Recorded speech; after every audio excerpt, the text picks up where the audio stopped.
Now let's focus on Secure Shell. In fact, version 2 of Secure Shell included with most of the Linux distros nowadays, including Red Hat Enterprise 5, which is, again, the latest installment of the OpenSSH compatible protocol suite. So let's label this section OpenSSH v2, and note the myriad features included with OpenSSH v2, including, but not limited to, the fact that OpenSSH version 2 provides data encryption services based on PKI, a similar PKI implementation to what we discussed with GPG, where a unique public and related private key form a pair known as the public key infrastructure or private key pair. SSH2 emulates a similar setup, which allows SSH to be highly secure and very difficult to crack. So it provides data encryption services based on PKI, which means it ensures confidentiality of data transmissions.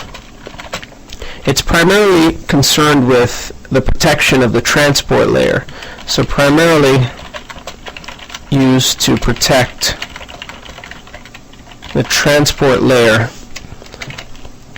of your communications, which means you may use it as a tunneling mechanism to route TCP-based clear text transmissions such as Telnet and other protocols. But again, the idea is when communicating between two hosts using SSH, the transport layer is encrypted, and as a consequence you benefit from confidentiality, ensuring that eavesdropping is impossible between the two corresponding parties. Now with all of that comes encrypted shell sessions, as well as file transfers. SSH provides a facility to move files between one system and another. It also supports passwordless logins, the ability to connect to a remote system without being prompted for typical password and username authentication. It supports port forwarding, which, as mentioned, is a way to protect clear text-based communications, but can be used with other TCP-based communications. Port forwarding is also known as its pseudo, and by it we mean OpenSSH pseudo VPN functionality, in that it creates a tunnel between the two systems, the two communicating systems, that is encrypted and can be used to move data streams for various applications. Now there are myriad other features, but these are the key ones. The fact that data encryption services or confidentiality based on PKI, which means unique public and private key pairs, are used to protect sessions between communicating parties. We may also use it, SSH that is, to transfer files between two communicating parties. Now with that said, there are a series of clients that we should look at briefly before moving on to the SSH server configuration, as most users, including root level users, will primarily interact with SSH using the SSH suite of clients. An RPM query all grep case insensitive search for SSH reveals the SSH packages installed. The main package is OpenSSH. RPM queryless OpenSSH on the remote system returns the embedded files. Now this is the SUSE implementation. Let's look at the local Red Hat implementation so that we're clear. Again, an RPM query all grep case insensitive SSH will return the way it's implemented on Red Hat Enterprise 5, and as we see, the primary package again is OpenSSH. But the clients that we're going to discuss are broken out into the clients package, the server is broken out into the server package, and the general OpenSSH package contains programs that are common to all of the packages. The AskPass program is used within the GUI environment to ensure that we're able to authenticate repetitively using SSH without being prompted. So it maintains session information between the GUI interface and a remote system using SSH without reprompting us. It runs an agent which houses our credentials so that connections can be maintained. Let's RPM queryless OpenSSH just to discuss briefly the items that are included. There's a primary config directory beneath etc named SSH. It includes some key encryption files such as moduli. Beneath user bin, we'll find the SSH keygen utility used to generate the PKI or public key private key pair. OpenSSH directory beneath libexec contains additional items such as the key sign utility, which allows the signing of keys. Documentation and man pages for keygen and keysign. We'll be using keygen to generate a key pair for our users to be able to communicate using passwordless logins and SSH in general. That's the primary OpenSSH package, but again, there are multiple other packages including AskPass as well as clients and server. Let's take a brief look at the AskPass package using RPM queryless OpenSSH AskPass.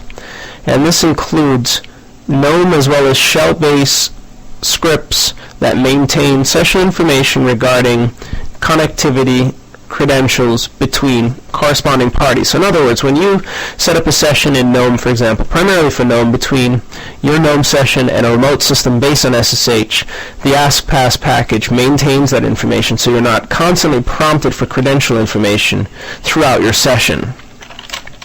Let's continue by looking at the OpenSSH clients package, which will allow us to segue into the clients that are so important. And here we see a list of useful clients, including a shared configuration file, a shared global config file. We should just note that. This is a shared global or system-wide config file for SSH clients. So there are directives in the file that all of the clients subscribe to or process, including secure copy program, which is an SCP client. So SCP, secure non-interactive copy program, which means it makes use of the SSH facility, the secure shell facility, to encrypt communications between client and server, and allows you to transfer a file from the local system to the remote system, as we've shown you throughout our studies. There's also SFTP, which is an interactive client. So again, it's secure. Everything with SSH, needless to say, is secure, but we'll list it nonetheless. So secure, interactive, FTP-like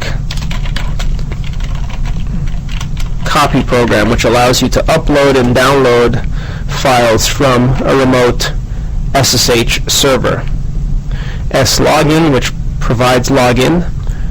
The primary client itself, SSH. This is the shell-based client, and it functions both interactively and non-interactively. So we primarily use the SSH client to connect to a remote system interactively to gain access, a TTY, a pseudo TTY on the remote system.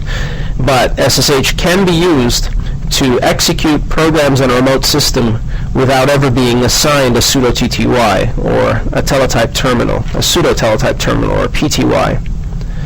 Other utilities include SSH add, which adds the credentials into our memory, the system's memory, so that we're not prompted. An agent, which houses those credentials so that we're not reprompted for authentication when communicating with remote SSH servers.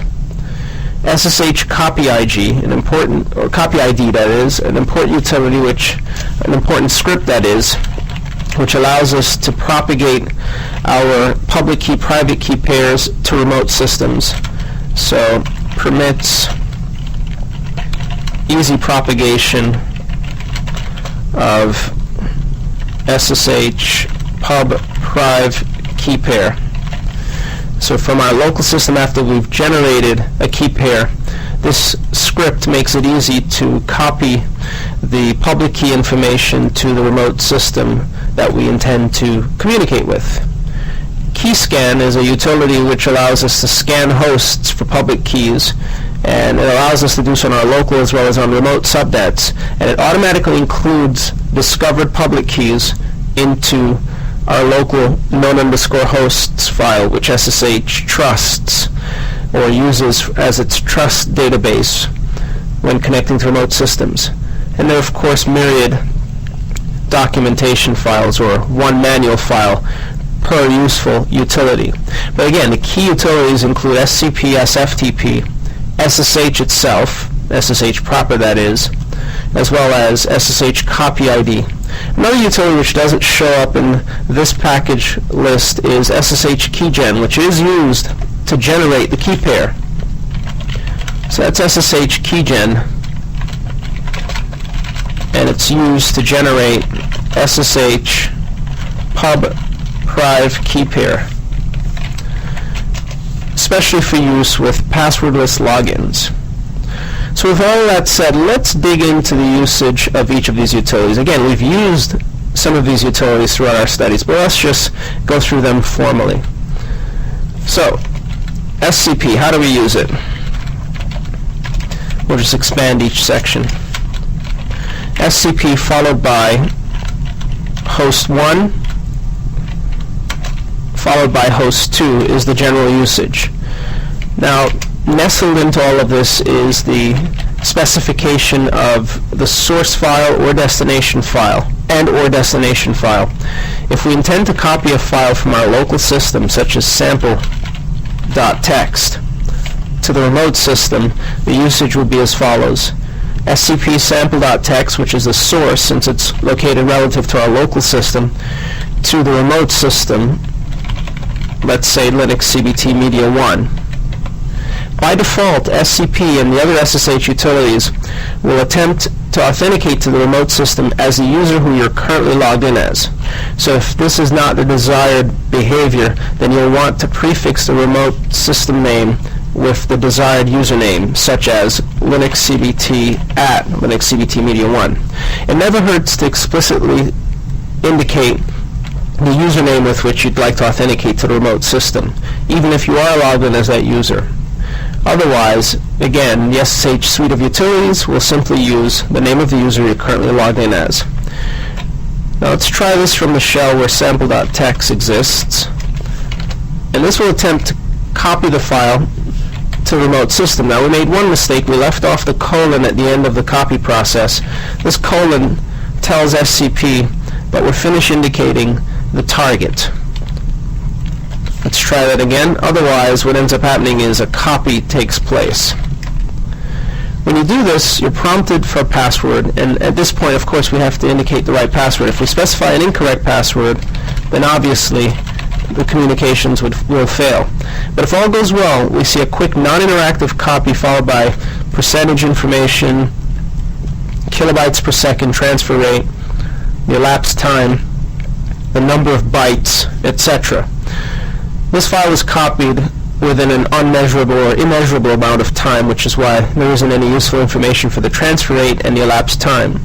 So this file now exists on that remote system, Linux CBT Media 1. We can confirm it in the user's home directory by searching for it, and there we see it. A cat of sample.txt reveals that it exists. And if we compare the date stamps, timestamps, you'll see that it was copied recently. So it's very easy to copy a file to a remote system. You may also indicate a different directory on the remote system. For example, let's say in Linux CBT's home directory we make a directory test RH5, and it already exists. So let's look at test RH5 to see what's there. It contains a few items. So we'll copy the file into this directory using SCP. Very easy, very straightforward.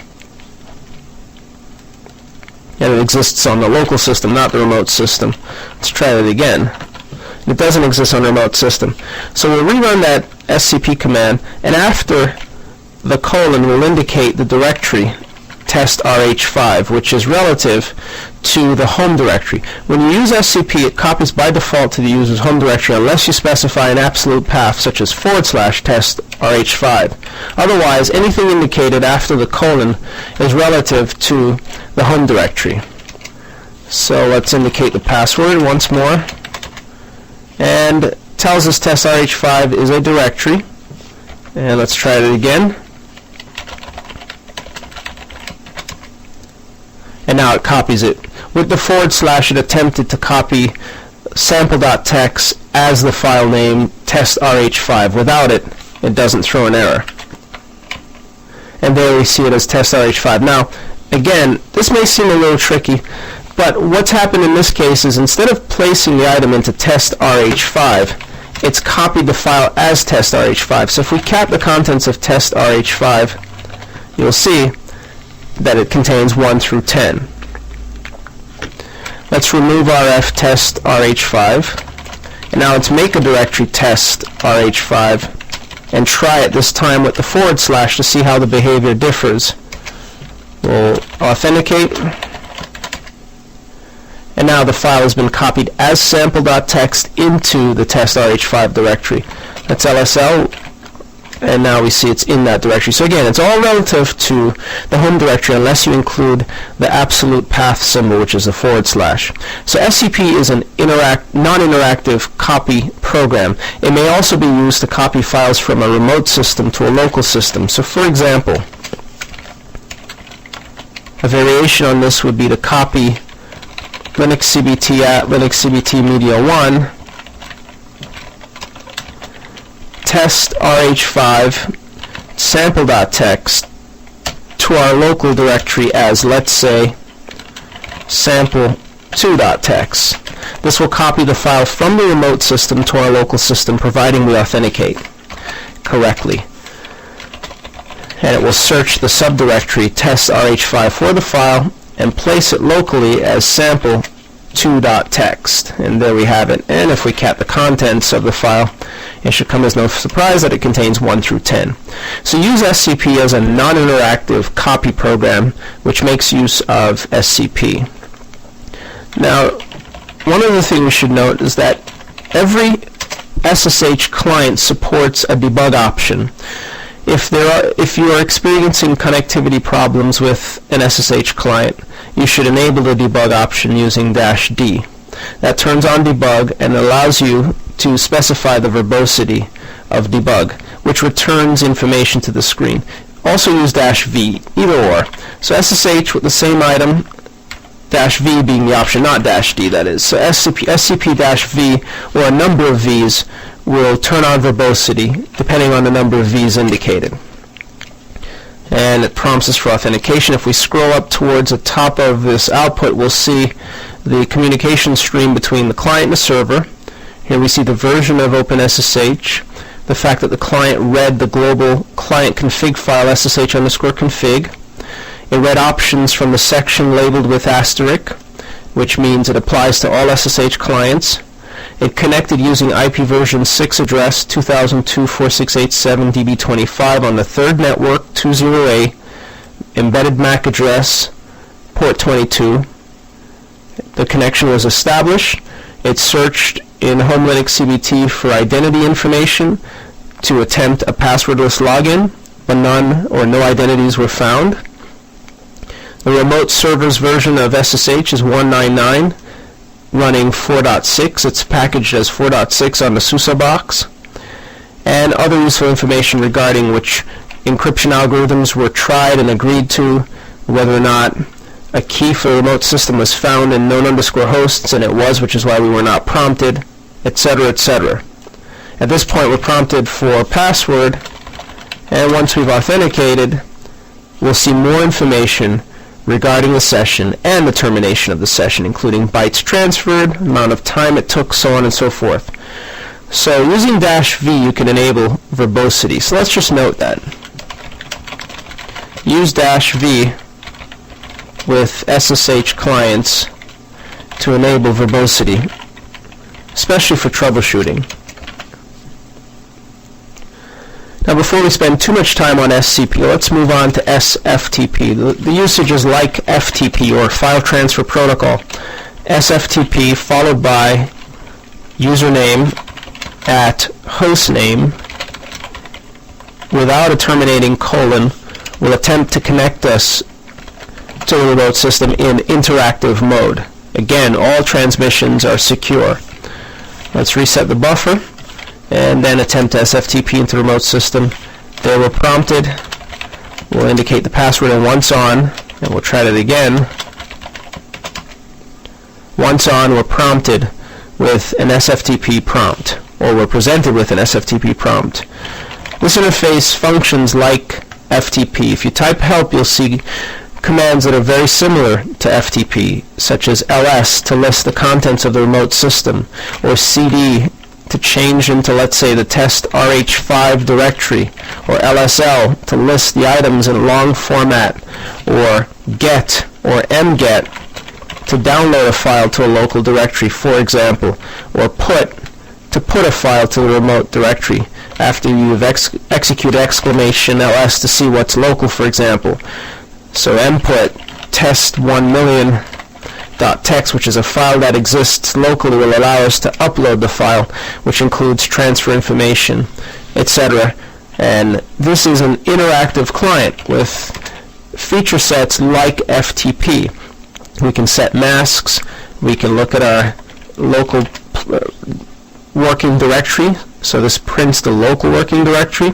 We can change the local directory or the local working directory using LCD, and so on. So use SFTP if you need to interact with the remote SSH server. It requires SSH, not FTP. That's how it works. Again, it's an interactive client. Now, the basic SSH client is used for obtaining a shell. SSH followed by a similar credential set will allow us to interactively connect to a remote system. This will assign a TTY. We'll clear screen and SSH, authenticate as usual. Now we have a session on the remote system. We were assigned sudo terminal number 7. This is a full-fledged session. We can interact as if we were physically at the remote system. We log off, and let's say we want to execute a command non-interactively on the remote system using SSH. Simply execute SSH, followed by space, and optionally between single or double quotes, or without quotes, the command that you'd like to have executed on a remote system. So what if we wanted to check the uptime on the remote system? We'll execute uptime, and this will be executed on the remote system with the output sent to our local system. Again, this will force us to authenticate. And instead of being granted or allocated a sudo terminal, the command executes and the output is returned to the local system. We can confirm as much by executing a different command such as hostname. And again, it prompts us for authentication, which is expected, and the return value is the hostname of the remote system. So SSH can be used to execute commands on remote systems using double, single, or no quotes whatsoever, even if you have options to pass in on the command line. Let's try it without quotes. But ideally, to ensure that the shell doesn't interpolate any of the values indicated, you should use single or double quotes so that the values go untouched to the remote system. So we can execute commands using SSH. This is a shell-based client that has the function, the ability, the feature set, the capability to execute commands on a remote system. Now how about SSH copy ID? Well, before you can copy an ID, you need to generate a key pair. On our local system, if we navigate into our hidden SSH directory, let's navigate into SSH, we'll see whether or not a key pair is already defined, and there we see we already have a key pair. So what we should do is generate a key pair as a user who does not have a key pair generated, such as root. Let's find a root shell on our local system. We'll SU in, and we'll navigate into root's home directory into SSH. And as we see, even root has a key pair defined. So the ideal thing to do at this stage is to define a user account, or use a user account such as student 1's user account. Let's SU in as student 1. Rather than removing the key pair that already exists, we'll navigate into SSH, which doesn't exist, which tells us that there is no key pair. So as student 1, we will generate a key pair using SSH keygen with type RSA. Now, it isn't mandatory that you indicate type RSA. SSH keygen supports multiple types, including RSA and DSA, use for version 2 of SSH and RSA1 for version 1 of SSH. SSH keygen with help will tell you what's supported. However, it comes back, it's ready to generate the key pair, and by default it generates RSA. So if we kill this process and man SSH keygen, as it is a Perl script, and it throws an error there. So we'll just move forward in SSH keygen, type RSA. This will attempt to create a public key, private key pair, RSA key pair. You could indicate DSA or RSA1. Those are your other two options. The process creates beneath the hidden SSH directory, similar to GNU Privacy Guard, two files. A secret file known as ID_RSA, which doesn't have a suffix of pub or priv, and will also create a public corresponding file named ID_RSA.pub. Just like with GNU Privacy Guard, you have the option of protecting the protecting the secret key using a passphrase, such that anytime you intend to or attempt to use the private key, you'll be prompted for the passphrase. For all intents and purposes, we'll avoid assigning a passphrase so that we don't run into problems with using the key at a later point. Now here we see an error was thrown. This leads us to believe that home student 1 SSH doesn't exist, or there's a permissions issue with home student 1. Let's check it out. We'll lsltr home, and we see student 1 is owned by student 1. So let's try it again. We'll SSH keygen, type RSA, and this will attempt to save it in the home, and it threw an error regarding the inability to create the directory home student 1. Now this could also be an out of space issue, so that's df-h, and it doesn't appear to be, as the home partition is mounted on a hard drive that has 28 gigabytes free. So let's grep student 1 from etc password to see where the user's home directory actually resides. And again, it is in home student 1. A mount will reveal how home is mounted, if it's mounted independently of the / or the root file system, and it isn't. So it is a part of the root file system which is writable. And one other point which comes to mind is that this is probably related to a quota isse, since we have enough space. So with that said, let's SSH to our remote system that we have, 192.168.75.199, and attempt it there, as we don't have a quota issue in place. We'll SU in as student 1, then SSH keygen. Because again, it doesn't matter which system we create it on, so long as we create it and show how it's used with respect to passwordless logins. So on remote system, student 1's home directory is located beneath home 1 in student 1, and the directory was created, so we'll assign no passphrase. And very quickly, unlike the GNU Privacy Guard process, a public key as well as a private key have been created, and the fingerprint of the public key is as follows, which is unique to the user's public key. The email address auto-assigned is a derivative of the host name as well as the user's login name, which GPG prompts you for. So as this user, if we log into or change into the SSH directory, we'll see two files. One is a secret key. That's the ID_RSA file. And that's a secret key for OpenSSH v2 and for the RSA algorithm. The other file is the public key, and we see that the comment surrounding the key indicates that it is indeed a private key. The other file is a public key. This is the key that is to be shared with remote systems. Now with respect to passwordless logins, after we've generated a key, set up passwordless logins using SSH. This is where we can use the SSH copy ID program that's included with Red Hat Enterprise 5 as well as SUSE Enterprise 10 and other distros, including Debian 4X, SUSE Pro, you name it. If we SSH copy ID -I followed by the path to the public key, which is located beneath the user's home directory beneath hidden SSH as ID_RSA.pub. If we copy this to a desired user on a remote system, such as root at 192.168.75.10, for subsequent logins, the user student1 on the remote system will be able to connect to Linux CBT server 1 as the user root. Whether or not that's desired is besides the point.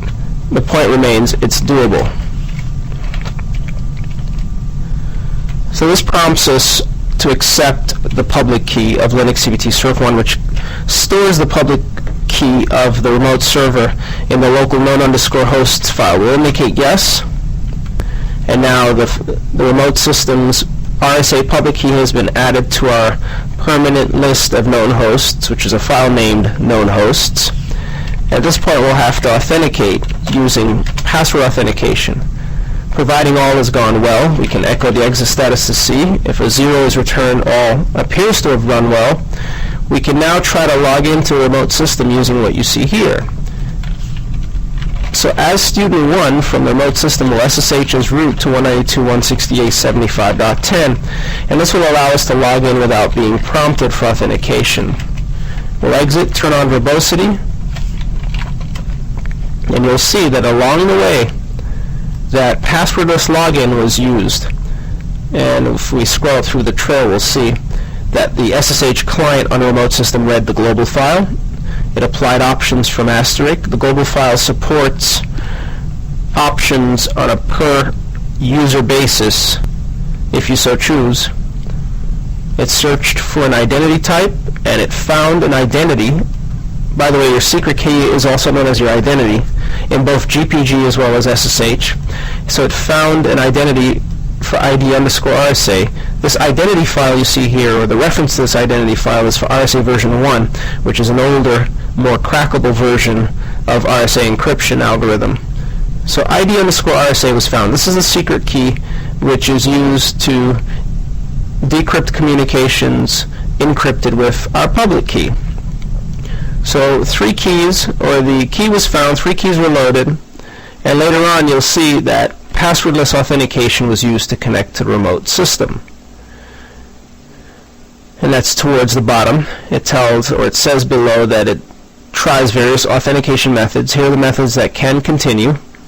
Public key, which ultimately worked, password authentication, etc. And below we'll see that the method that actually succeeded was public key, and this key was tried but failed, but the version 2 RSA key was tried and it worked.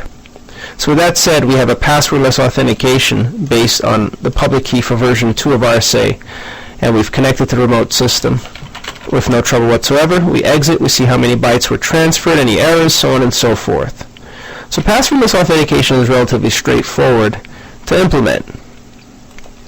Now regarding the global configuration file, any user can read the file. Let's navigate into etc SSH, where there are a bunch of files, including the global client as well as global server config file. A less of SSH_config reveals directives that all clients, all SSH clients that we've covered, process, including a default asterisk section that's processed by all of the clients. We see defaults that are set. All of these items that are commented are the defaults, whether or not the agent should be forwarded, whether or not X11 should be forwarded, which SSH supports, but you can override any of these options by indicating options on the command line, whether or not rhosts, RSA authentication is supported, etc. These are the defaults that are turned on. Password authentication is supported, hostbase is not. The identity files that are permitted are these. For DSA, RSA, and RSA version 1. The port that the SSH clients will attempt to connect to is port 22. The protocol version order is 2 then 1. However, this is governed by the server, and most servers should be, or your server should be configured to accept only version 2 of SSH because of security concerns with version 1. The various ciphers that are supported, but the default cipher is triple des. But here is a list of, or an array of ciphers that are supported in addition to the default triple des. Whether or not tunneling is turned on by default, the escape character to kill the session, which is tilde, etc. So these are options that are read by the client. Now we notice that host asterisk is mentioned here with no comment, and these are additional options that are turned on or off or set independent of the defaults that we've just covered. And as mentioned, there's also SSHD _config, which cannot be read by a non-privileged user and is read by the SSH daemon that's running. A PSEF grep SSH reveals that the primary daemon is running, and as it assigns pseudo terminals, you'll see multiple instances, or one per assigned pseudo terminal, or one per SSH contingent process running in your process table. We see pseudo terminal 0 and 1. These are people connected to our system. The W program tells us that. Pseudo terminal 0 from Linux CBT Media 1, pseudo terminal 1 from Linux CBT Serve 1, with information regarding what programs they're running, whether or not they're idle, so on and so forth. So again, that's a little bit about the SSH config setup. It's very straightforward. We did mention that in any given user's home directory, you'll find a file known as node_hosts. Every time a user on a system connects to a remote system using SSH, the local SSH client that was used to connect to the remote system populates node_hosts with information regarding the remote system. That information pertains directly to the public key that was obtained from the remote system. And if this public key changes at any point, the SSH client that you use after the changes occurred will complain that the public key no longer matches what we have on file. This is a way of databasing or recording public keys that are associated with remote systems and reporting to you if anything has changed. A change can mean an actual compromise of the remote system, or perhaps a reinstallation or a regeneration of the host public key used by the target system. But in either case, it should prompt you to investigate, perhaps via phone call, email, and so on, to find out why the public key of the remote system has changed. This line, this is indeed one line. In fact, if we wc-l node_hosts, it'll tell us that it has a single line. This line maintains a relationship or expresses a relationship between a given host, 192.168.75.10, and sometimes you may see the host indicated as IP or as a host name, an actual FQDN, or even a short name if resolvable via your etc hosts or some other method, such as DNS, followed by the type of key. This is an RSA key for version 2 of RSA, followed by the public key string of the host, not of the remote user, but of the host. Just so that you have a sense, this IP address and RSA key is maintained on the local system in the etc SSH directory. Let's find a way to look at that. We'll SU in, then navigate to etc SSH after we've authenticated. And for every connection, every inbound connection by an SSH client, the SSH daemon running on the local server serves out the public key to the connecting client, which must match, that is, after the initial connection, to avoid the SSH client from throwing a terrible error to the user. So again, in the etc SSH directory, we have multiple files including the primary daemon config, as well as DSA, RSA version 2, as well as RSA version 1 public and private keys. The RSA version 2 public key is this file. This is what we have on file on the remote system. This must match every single time the user connects. Starts with A's, terminates with Q and double equal symbols, and it matches out nicely. It can be changed. You can use SSH keygen to generate entirely new key pairs for use by the SSH daemon independent of the connecting users. That's generally not recommended, as it might turn off or alarm your user community, the users who make use of your server using SSH. And as mentioned, there are various files for the various encryption algorithms. DSA or RSA version 1 using the old SSH version 1 protocol and RSA version 2. The SSHD_config file is straightforward and also has a man page to help you. It includes options that are supported by the server, including the port to listen to, the protocol to support, of which we see 2 is the default, and only, that is, so it's the only protocol supported. So on your Red Hat Enterprise box, if you see 2,1 uncommented, either copy the line and remove 1, or remove (1) from the line to ensure that you're listening to 2 to increase security. Which addresses to listen to? By default, SSH listens to all IP addresses on the system, as well as all IP6 addresses on the system. Which host keys to use for RSA version 1, RSA version 2, and DSA. What facility to log with, and at what level. And here we see a reroute of SSH's logging to local 6. This must be from one of our earlier studies of syslog. Authentication-related credentials, such as the grace time for a user. The user has 2 minutes to log in. Whether or not root is permitted to log in. If you have strict security needs and you need to disable root, then enable permit root login, setting it to no, which will force the user to connect across the wire as a non-privileged user and then SU in as root, which increases your security.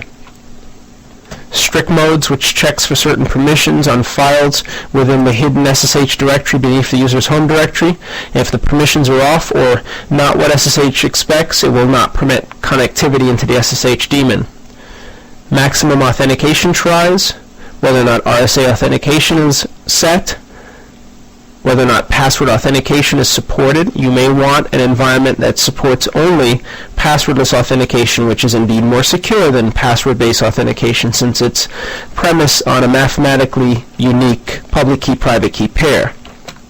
And there are numerous options. As mentioned, each of the files, the key files, the config files that is, have man pages that you can consult to determine the directives that are applicable. So for example, SSHD_config, if you man this out, you'll see directives that are applicable to this config file and will govern how your SSH server will behave concerning all aspects of server behavior.